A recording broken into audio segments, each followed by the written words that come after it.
Dans le procès, qui va donc opposer, bien sûr dans les prochains jours, l'État du Cameroun contre le clan Jean-Pierre Amour-Belinga et certainement aussi la famille Zogo, qui a déjà porté plainte contre X. Nous voyons un défilé macabre de certains avocats qui cherchent totalement à désorienter l'enquête parce que malhonnêtes.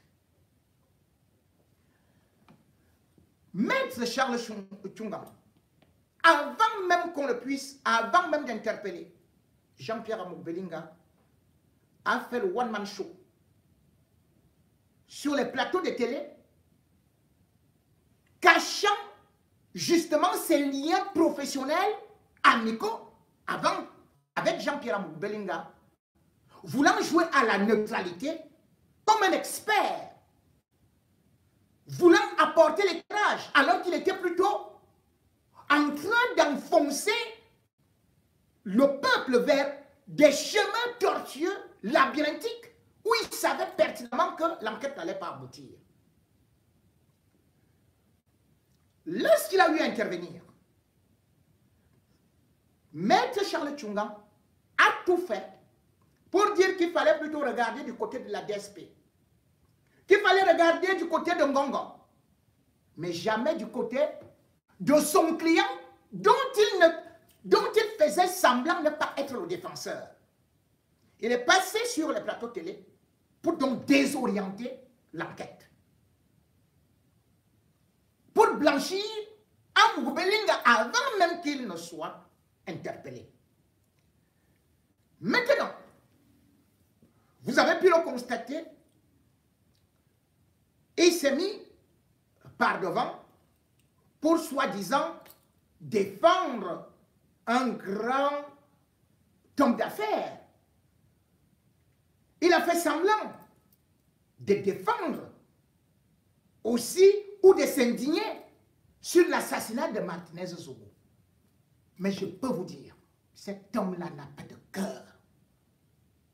Cet homme-là voue une haine aux journalistes et a toujours été du côté des oppresseurs, de ceux qui ont de l'argent.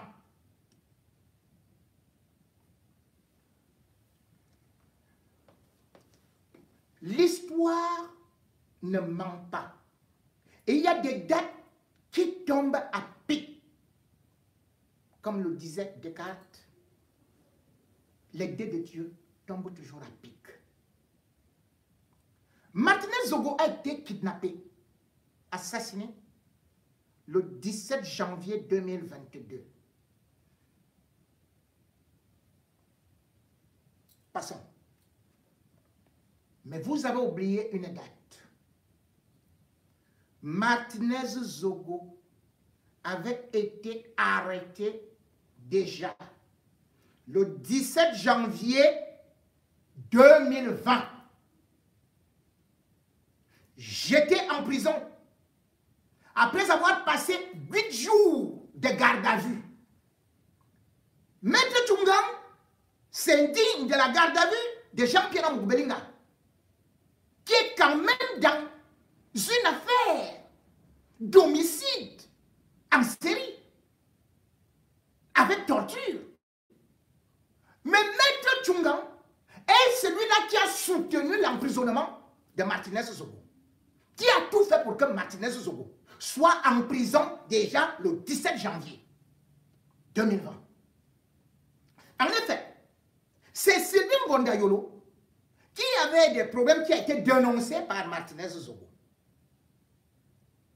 Et c'est Jean-Pierre Amour-Belinga qui va voir Sylvain Gondayolo pour lui dire « Je vais te régler ce problème-là. Puisque Martinez Zogo a parlé de toi, c'était le 8 janvier 2020. Eh bien, ils ont fabriqué rapidement une histoire. On a dit que Martinez Zogo, on a porté plainte. le 14 janvier 2020 pour cybercriminalité, pour propagation de fausses nouvelles, pour... c'est Maître Tchungam qui a fait tout ça. Parce que Amour Belling est parti voir Mbondayolo et son épouse en me disant, laissez, je vais résoudre ça. On ne peut pas faire ça à la grande sœur, on ne peut pas. Moi, je prends Maître Tchungam. Mon avocat m'a dit qu'il a déjà tout apprêté. C'est Maître Tchungam. Dans un pays où on vous dit que cet homme dit qu'il défend la liberté de la presse, c'est lui qui a manigancé pour qu'on aille arrêter Martinez Zogo en studio sans convocation. Sans convocation. C'était le 17 janvier 2020. On est passé avec lui en cellule. Et puis Martinez Zogo a atterri à Kondangui le 25 janvier 2020.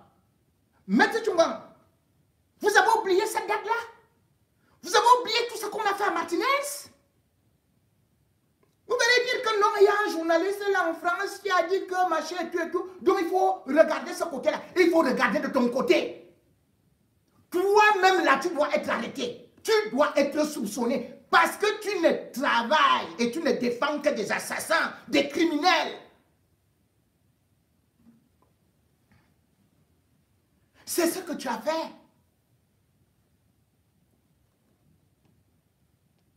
Martinez Zogo devait mourir déjà en prison. Vous avez utilisé tous les instruments de l'État.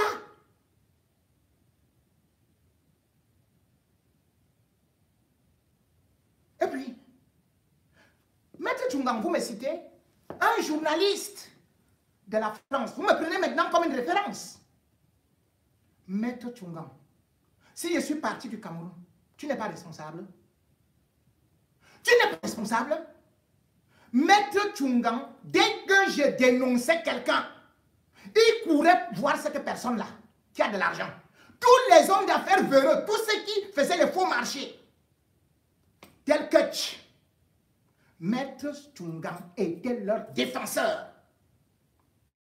Ils m'ont fait condamner sans même m'adresser une convocation. J'apprends tout simplement que je suis déjà arrêté, qu'il y a un mandat d'arrêt contre moi. Le 5 août, j'étais avec mon fils. On m'a déshabillé au 7. Maître Tchungam, c'est toi qui étais avec Ketch. J'étais directeur de radio. Et j'ai dénoncé les fausses routes. Qu'aujourd'hui, vous voyez que ce n'est pas terminé au Cameroun. Vous avez tourné ça jusqu'à mettre... On a ajouté Famandongo et toi, vous êtes parti même ajouter jusqu'à outrage à chef de l'État, commentaire tendancieux, appel à la rébellion, appel à la sédition. Toi, Maître Tchungam, tu as fait qu'on me condamne clandestinement. Je n'avais jamais été à la barre. Je n'ai pas eu moyen de me défendre. Rien. Parce que tu fabriquais le faux. On m'a déshabillé. Mon fils a vu ma nudité. On m'a humilié au CED devant mon fils. On m'a jeté en cellule. On a versé de l'eau pour que je dorme nu par terre. Toi, Maître Tchungam,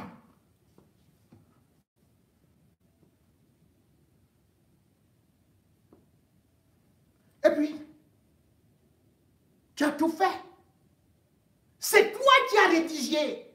Tu es parti voir tes amis pour qu'ils m'interdisent avec Famandongo d'exercer la profession de journaliste au Cameroun. Parce que j'ai dénoncé les voleurs, tes bandits dont tu étais l'avocat. Tu n'es que l'avocat des bandits, des fiefs voyous, des assassins.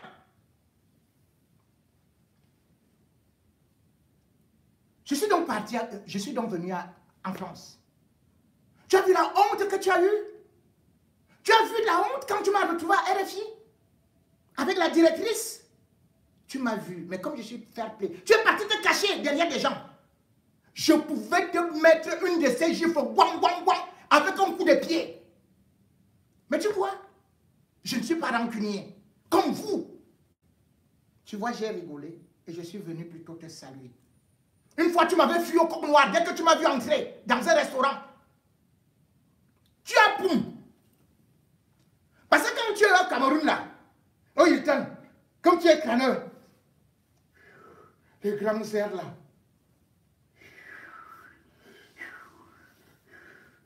avec tes rares vestes là, Tchungang, tu te crois très beau. Regarde comment tu vis, comme un prisonnier. Tu prends 4 gros bras là, pour faire tes airs là. Tu peux même te balader à Yaoundé ou à Douala. Mais toi-même, tu es prisonnier. Tchungang, tu es prisonnier. Tu es prisonnier.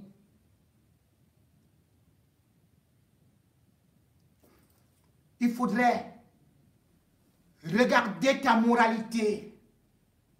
Il faudrait regarder jusqu'où tu t'es rabaissé pour ton égoïsme. Tu as combattu la liberté de la presse. Tu as combattu la démocratie.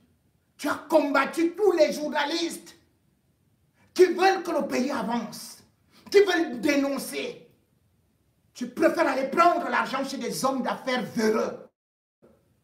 Et c'est pour ça que tu es avec Jean-Pierre Moukbelinga, le seul homme qui insulte les Bamileke matin, midi, soir. Et tu deviens son avocat.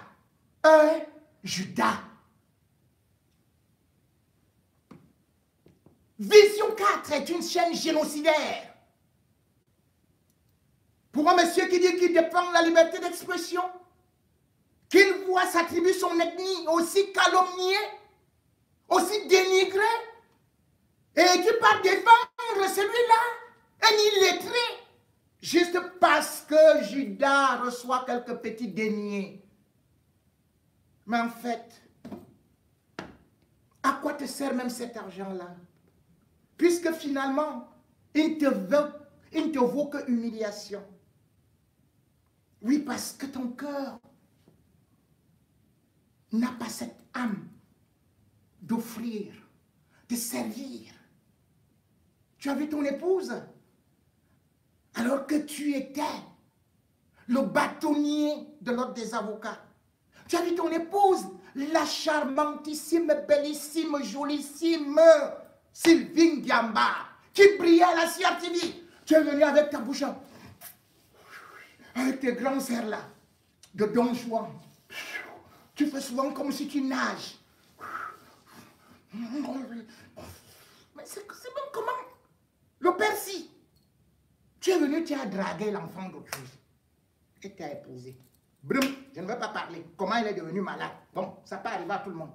Mais il est venu à Paris en 1999. Moi, j'étais directeur à Radio Sianto. Mais elle était malade. Elle t'a porté plainte, non? Pour abandon et tout et tout. Puisque l'appartement de ton épouse, alors que tu gagnais beaucoup de millions, de milliards sur le dos de l'État, on t'a condamné en France le 21 juin 2026 pour abandon familial. C'est le tribunal correctionnel qui t'a condamné. J'ai jamais vu un bâtonnier en service avec mandat d'arrêt. On t'a fait un mandat d'arrêt international. Quand tu avais puni Martinez, quand tu avais jugé, quand tu avais précipité Martinez, le comité de protection des journalistes, le CPJ, t'avait joint au téléphone. Tu n'avais jamais répondu pour que tu t'expliques. Et ce Martinez-là, tu fais semblant de venir pleurer pour lui, alors que tu n'étais là que parce que tu le détestais avec Jean-Pierre Moukbelinga. Vous faites maintenant semblant que c'est d'autres qui le détestaient. C'est depuis que vous vouliez que ce garçon-là n'existe pas.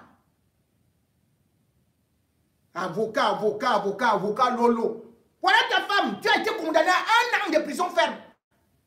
Sylvine Diamba, ce n'est pas Rémi Ngono. Moi, j'étais salué à RFI. J'avais la possibilité là de te donner une chandelle. Hein. Mais tu on n'a pas l'âme, l'esprit barbare que vous cultivez là-bas. On n'a pas l'esprit revanchard. Tu vois que c'est toi qui me fuis. Parce qu'aujourd'hui, je suis un homme libre.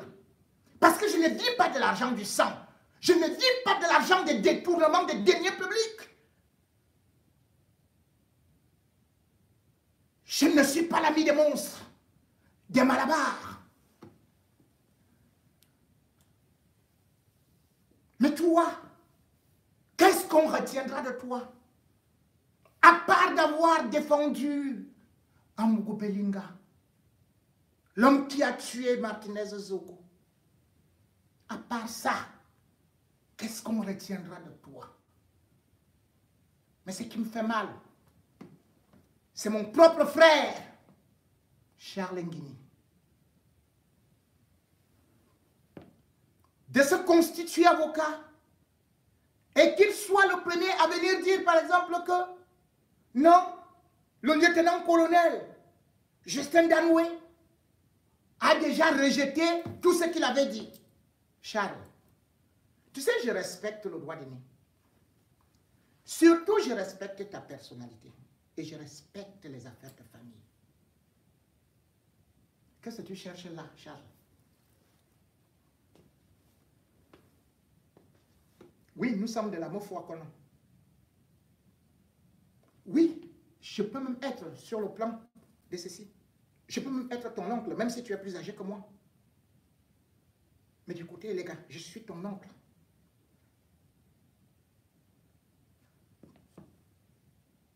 Tu as vu ton père, Charles? Maître Charles Nguini. C'est ton frère Jipore Mingono qui te parle. Tu vas défendre Jean-Pierre Amougou Belinga alors que tu as été président de Transparency International pendant 13 ans. C'est toi qui as remplacé Maître Akeremouna. Charles, Transparency International a classé le Cameroun comme le premier pays le plus corrompu du monde. Et toi, président de Transparency International, pendant 13 ans, tu vas défendre le dossier de l'homme le plus criminel, le plus corrompu, celui qui a fait des marchés fictifs, celui qui a accusé des détournements, des deniers publics, celui que la CONAC a épinglé, celui que la... Mais attends, Charles, Maître Charles Nguini, mon frère à moi, qu'est-ce qui t'arrive? C'est un problème d'argent, tu n'as pas d'argent. Qu'est-ce qui t'arrive? Quel est ce virage que tu as pris depuis 2018?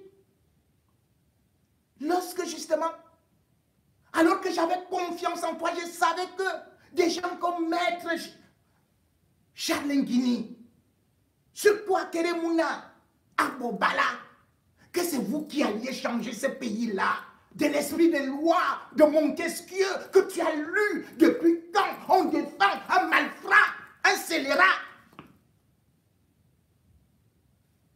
Maître Charles Nguini, non seulement tu le défends, mais tu mens. Tu as vu comment ton image a été salie lorsqu'on est venu avec les faux agents de Transparency International, dont un bandit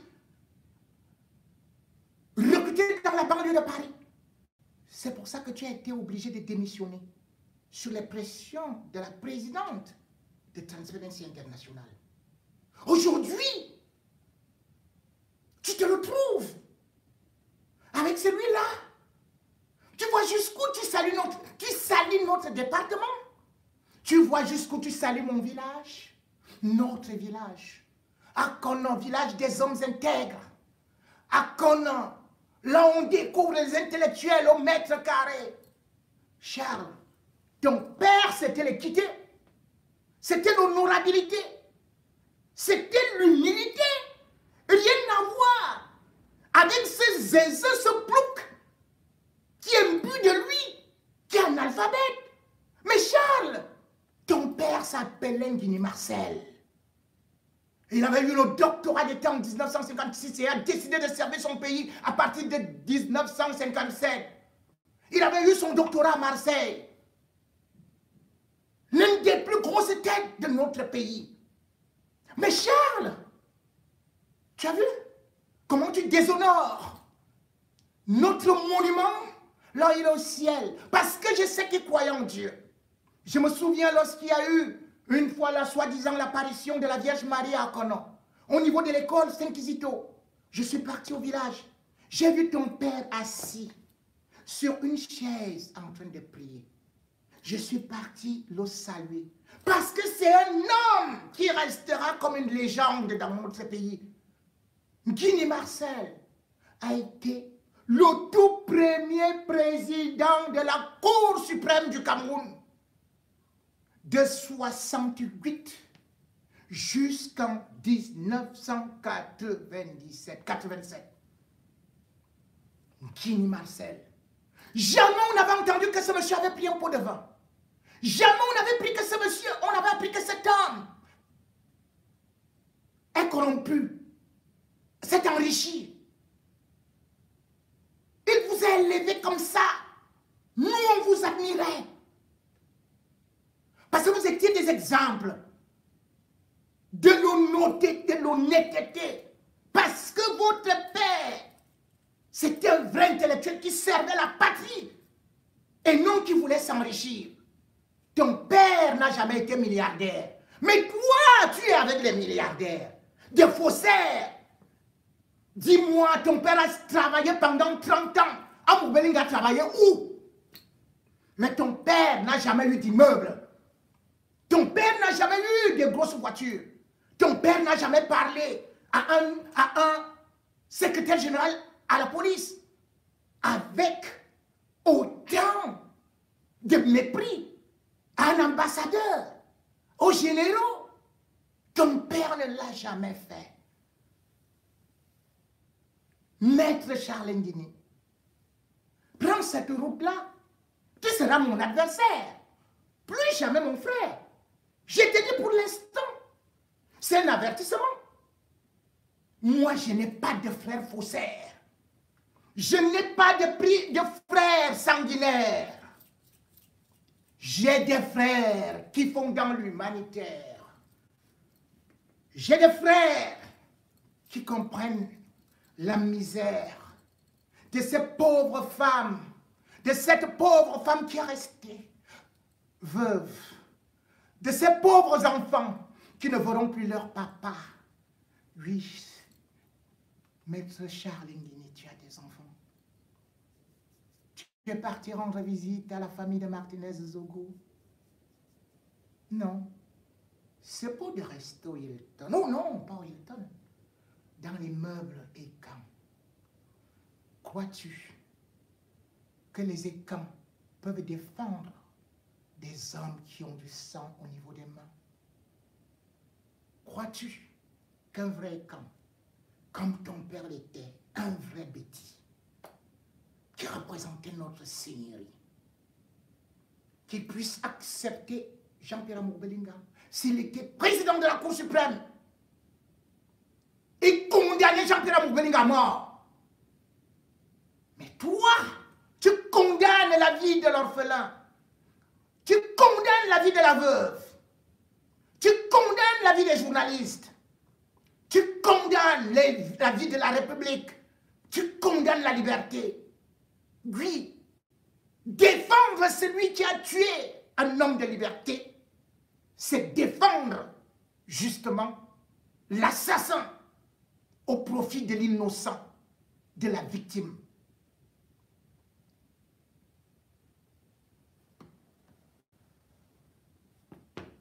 La justice, disait Prudhomme, c'est l'arme des faibles.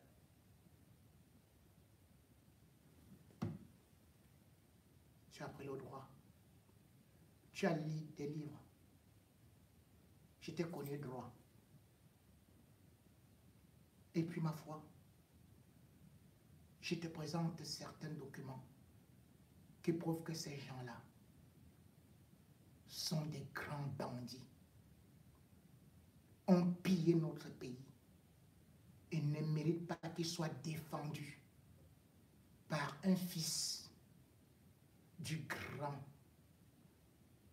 Nguyen Marcel.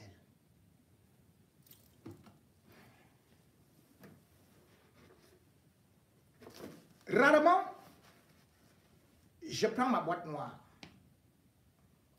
pour un jeudi.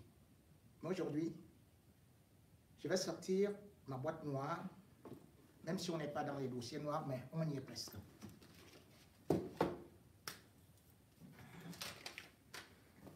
Bon.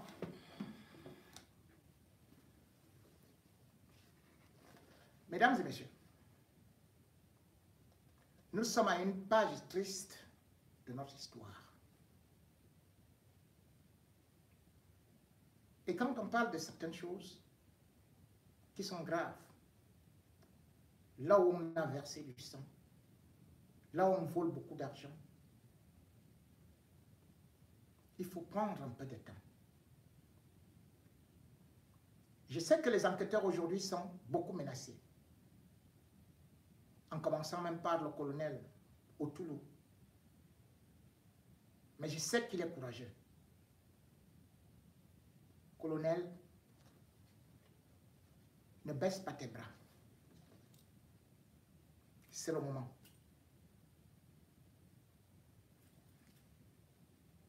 Je sais que le capitaine Banga ou le capitaine Bobodi subissent des pressions. Capitaine, jouez votre rôle de capitaine. Conduisez cette enquête jusqu'à terme. Le peuple camerounais vous sera reconnaissant. Et puis, il y a beaucoup d'éléments. On vous empêche de faire des perquisitions. Je vais vous aider à ce que vous puissiez comprendre jusqu'où est ce réseau où il y a beaucoup de milliards, beaucoup d'argent qui circule et où, pendant qu'on vous retarde, on est en train de cacher des milliards partout. Les milliards de l'État. Les milliards qui sont dissimulés à travers Vision Finance, Vision Assurance et autres entreprises mafieuses qui servent de couvert au réseau Amgoubelinga pour distraire des fonds, des milliards. C'est pour cela que dans vos investigations, je vous informe que ces gens-là sont en train de vous retarder pour tout évacuer parce que quand vous allez arriver, il n'y aura plus rien. La preuve, c'est que comme je vous ai dit, demandez d'abord les titres fonciers de Jean-Pierre Amgoubelinga. Peut-être aller là-bas parce que j'ai des informations que même dans certains endroits, ils ont enterré, il a fait enterrer des caisses d'argent. Exploitez-le bien, malgré tout ce que ça peut donner et malgré la pression que vous pouvez subir. Mais cependant, je vais vous dire que il y a actuellement de l'argent qui a été sorti. Particulièrement, je commence d'abord par Vision Assurance. À Vision Assurance, Jean-Pierre Amgoubelinga est le directeur général, le PDG. Mais la vice-présidente, c'est Mélissa Etundinsoé.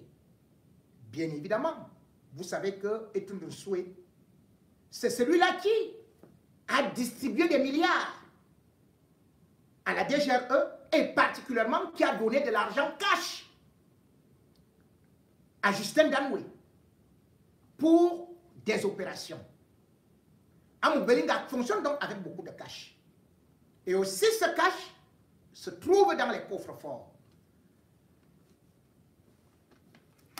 Mardi, il y a eu une réunion au niveau de Vision Finance pour vite sortir tous ces fonds. Et je vais d'abord prendre les premiers éléments et vous montrer ceux-là qui détiennent maintenant cet argent.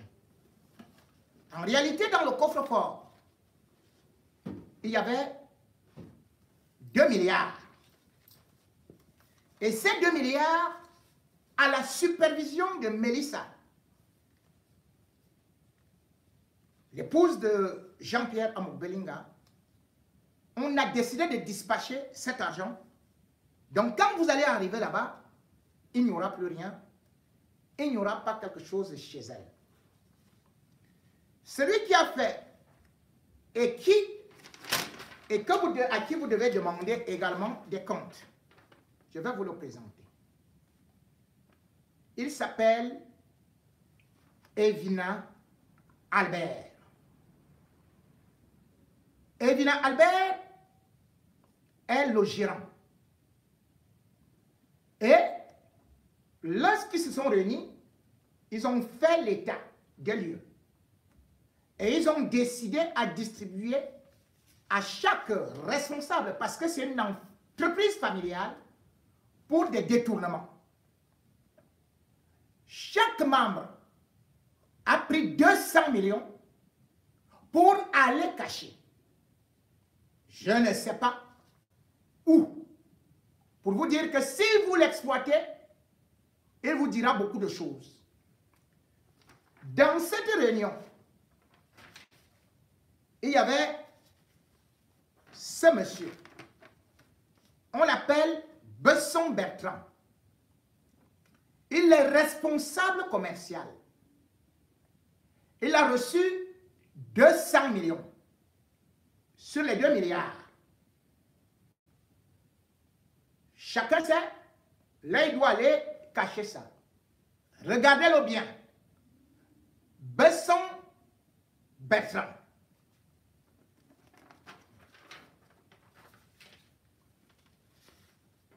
Vous avez ce monsieur. Il est responsable informatique.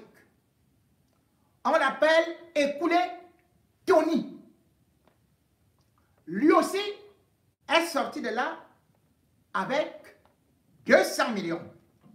Écoulé Tony.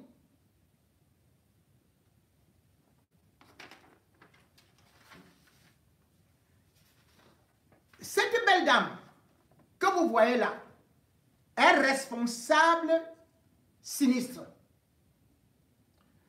On l'appelle Madame Eyenga Nina. Eyenga Nina a aussi pris 200 millions. Je parle de Vision Assurance et non Finance. Nous sommes à Vision Assurance. Il faut bien comprendre.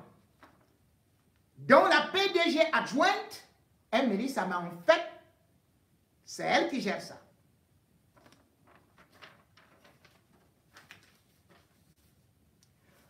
Vous avez ce monsieur que vous voyez avec des lunettes. Il est responsable commercial. On l'appelle Newton Parker. C'est un nom un peu américain, non? Ce type est terrible. Je vous ferai d'autres révélations plus tard, mais pour l'instant, il a 200 millions. Il dit qu'il est dur à cuire. Il suffit tout simplement de tirer son nez là. Lui-même, il va vous dire que je vais tout vous raconter. C'est un peureux de première classe. Newton Parker.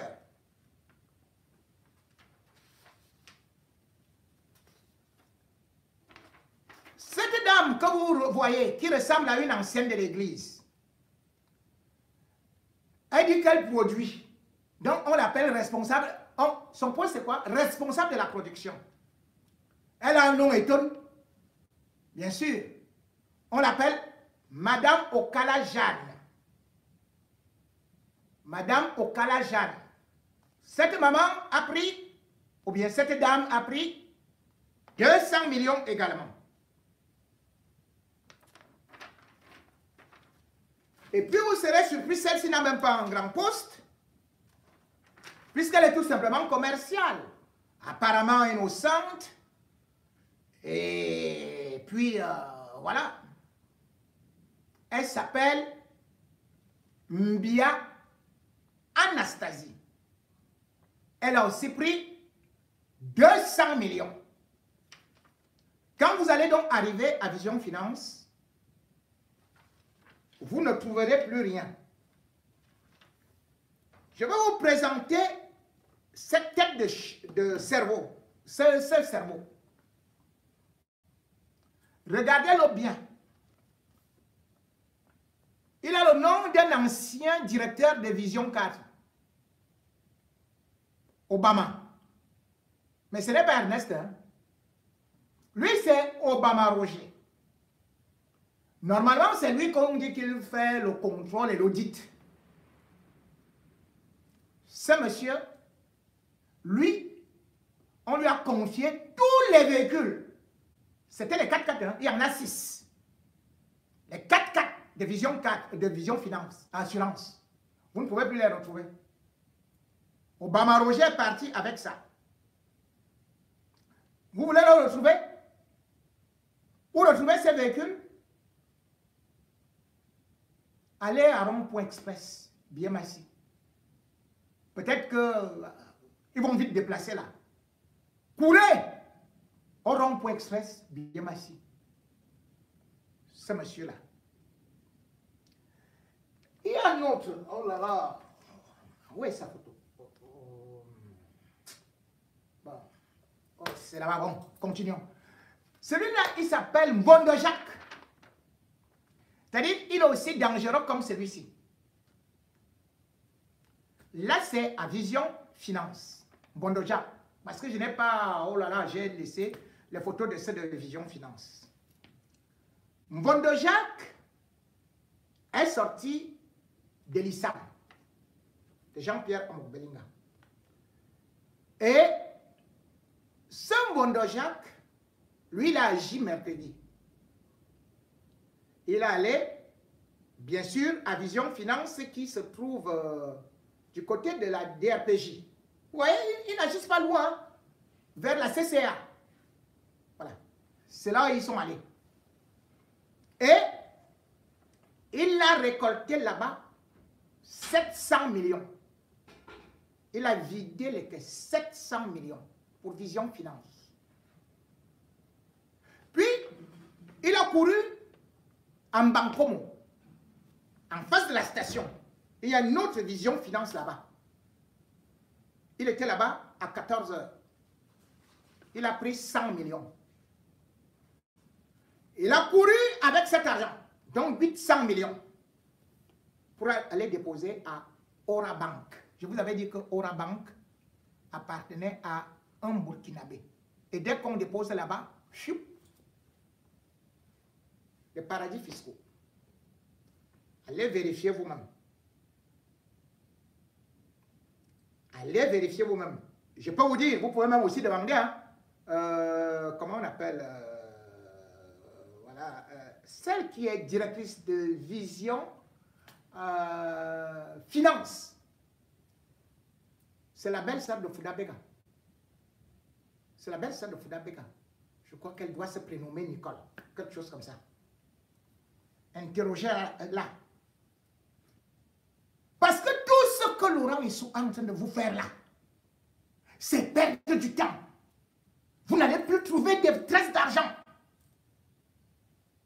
Et puis ils seront contents pour financer les gens à gauche dans la diaspora et tout, raconter des mensonges, payer les avocats et puis narguer les populations.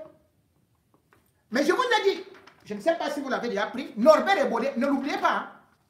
Norbert Ebodé, on dit qu'il est aussi rédacteur en chef à Vision 4, quoi là. Ce gars-là est impliqué dans tous les faux coups. Comme avec Inès Belinga. Inès Belinga, comme vous avez eu à prendre là, elle connaît beaucoup de choses. Mais il y a Norbert Ebodé. Il va vous dire, je sais, quand vous allez lui demander, il va dire que non. L'argent que j'ai souvent, c'est pour pour le compte de la rédaction, je dispatche un peu d'argent et tout, et tout, et tout. Il est aussi chargé des opérations spéciales. Le groupe L'Anecdote et tout ce que vous voyez autour d'Amogo Belinga, c'est le blanchiment d'argent. C'est du sang. Vous ne pouvez donc pas prendre cette enquête à la légère. Parce qu'il y a des éléments probants, des éléments accablants, qui aujourd'hui ne peuvent pas permettre à un élément dangereux comme Jean-Pierre Amogo Belinga de bénéficier ne serait-ce que de la liberté provisoire. Parce que ce serait inconcevable. Une fois dehors, il va corrompre les témoins, il va même assassiner d'autres personnes qui seront capables de témoigner contre lui. Il faut le garder donc au frais pour que justice soit faite. Et si jamais, après avoir eu à dissimuler tous ces éléments, la justice décide qu'il est non coupable, qu'il est blanchi parce que Laurent Esso aurait tout fait pour tout maquiller, eh bien dans ce cas, au moins on aurait permis aux témoins de pouvoir être libres d'aller faire leur déposition en toute objectivité, sans avoir peur d'un homme qui est un tueur en série. On ne peut pas garder les militants du MRC en prison, eux qui n'ont fait que marcher ou qui n'ont eu que l'intention de marcher, et dire que Jean-Pierre Amogo Belinga, lui, doit être en liberté, alors qu'on a vu qu'il a détourné de l'argent, qu'il a des relations au niveau du ministère des Finances, qu'il a des soutiens avec la DSP, qu'il a le ministre de la Justice. Après, on va dire qu'il faudrait que lui, qu'on arrange quelque chose. Non. Le peuple comprendra. Et le peuple se révoltera. Parce qu'on dira, il n'est pas normal qu'on prenne un voleur de poules, qu'on prenne des innocents, qu'on les mette en prison juste parce que Jean-Pierre Amogo Belinga doit être comme ça.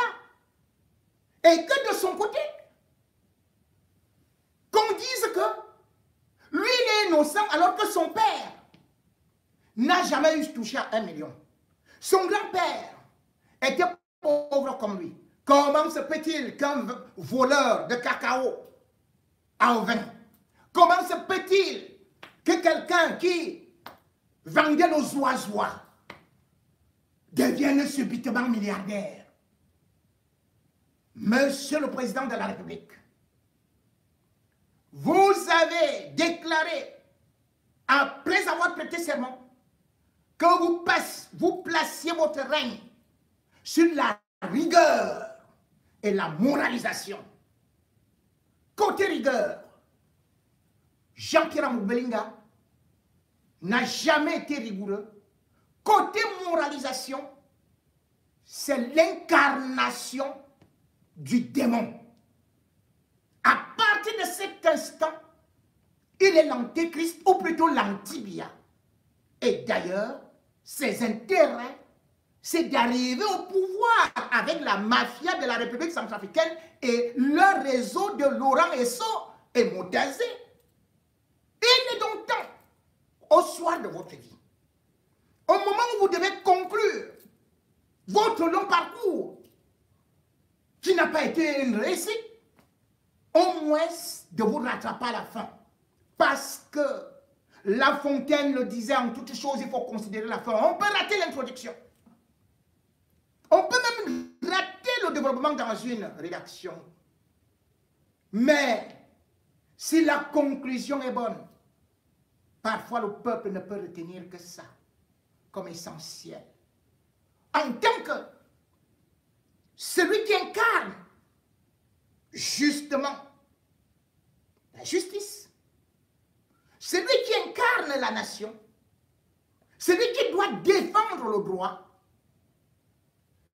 laissez Amogo Belinga, un homme sans foi ni loi,